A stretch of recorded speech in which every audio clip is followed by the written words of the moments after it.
Kamasi Washington stood tall on a lot of big stages during his year of ascendance.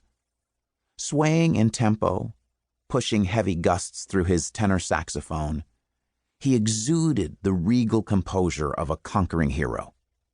Dauntless, doubtless, ablaze with rugged purpose.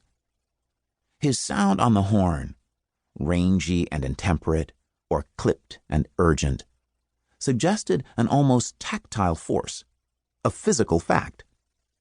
He cut an equally imposing visual presence in an unkempt afro, a thick beard, and a dashiki, its patterned fabric loosely draped over his burly frame.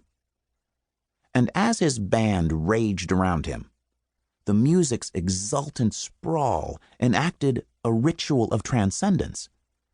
It was all rattling and ecstatic, maybe a little mystical. For many who bore witness, it was, brazenly, something to believe in. These details formed a reliable constant throughout Washington's rocket-like path from local notoriety to global celebrity after the release of his debut album, The Epic, in 2015. A soft-spoken but resolute musician rooted in south-central Los Angeles, he emerged as jazz's most persuasive embodiment of new black pride at a moment when few forces in American culture felt more pressing. Washington, whose image suggested a revival of Afrocentric ideals from the black arts movement of the 1960s and 70s, encouraged this interpretation.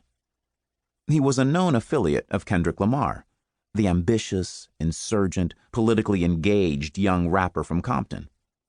And Washington spoke often, pointedly, about his experience as a young black man in America.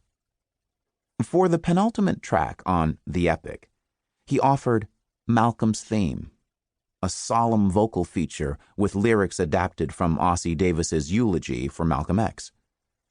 The album's valediction, the message, was an odd-metered funk raga in which Washington opened his solo with a quickening flurry of rhythmic punches, moved on to feverish incantation, and finally resorted to screaming through his horn. The epic sprawls across 3 discs, with a suggestively cosmic vibe and occasional blasts of choral voices and orchestral strings. It elicited breathless acclaim from an assortment of media outlets that ordinarily have little use for jazz. With it, Washington won the inaugural American Music Prize for Best Debut Album, beating a field that included major arrivals in pop, country, and R&B. He appeared on both of PBS's marquee talk shows at the time, Tavis Smiley and Charlie Rose, gamely responding to questions like the one Rose asked about jazz's position in the present musical climate. "Well," Washington said, clearing his throat, "I think jazz has been trapped in a poor image." He went on, "And I think that it has been trapped in this image of something that is a historic relic, or something that is made to serve some purpose other than to just enjoy. And I think it's a music that, it's the reverse. It's such an expressive music. And when you hear jazz, you really hear a commune of people who are expressing themselves together."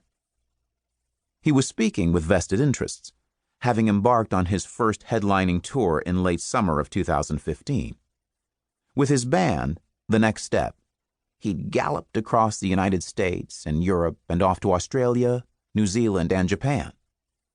They played the coolly discerning Big Ears Festival in Knoxville, Tennessee. They played at the Bonnaroo Music and Arts Festival, attended that year by nearly 75,000 freewheeling fans. They played to capacity crowds in New York, not only at the Blue Note Jazz Club, where the line stretched down West 3rd Street, but also at Webster Hall, a cavernous rock room, and in Central Park, under a summer night sky. They played a triumphant stand at Coachella, the desert summit of California boho chic, where Washington was interviewed by Esquire. The resulting article ran with a headline that captured the spirit of the moment: Kamasi Washington on the pressures of being called jazz's savior.